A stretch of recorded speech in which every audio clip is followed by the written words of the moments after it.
સતત વિવાદોથી ઘેરાયેલી રહેતી સિવિલ હોસ્પિટલમાં ફરી એક દુર્ઘટના બની છે। આ વખતે સિવિલ હોસ્પિટલમાં ગેટ નંબર 3 ઉપર કલર કામ ચાલતું હતું, જ્યાં એક મજૂર ઉપરથી નીચે પડ્યો હતો।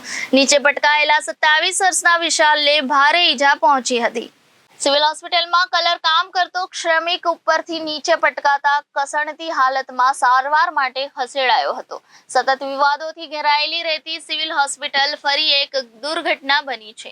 આ વખતે સિવિલ હોસ્પિટલમાં ગેટ નંબર 3 ઉપર કલર કામ ચાલતું હતું, જ્યાં એક મજૂર ઉપરથી નીચે પડ્યો હતો।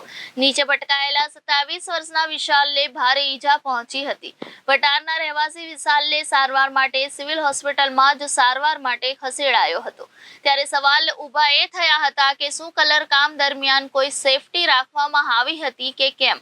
સિવિલ તંત્ર આ દુર્ઘટનાની જવાબદારી સ્વીકારશે કે કેમ, તેવા સવાલો ઊભા થઈ રહ્યા છે। Reporter Hitesh Prajapati, Janadesh news, Surat.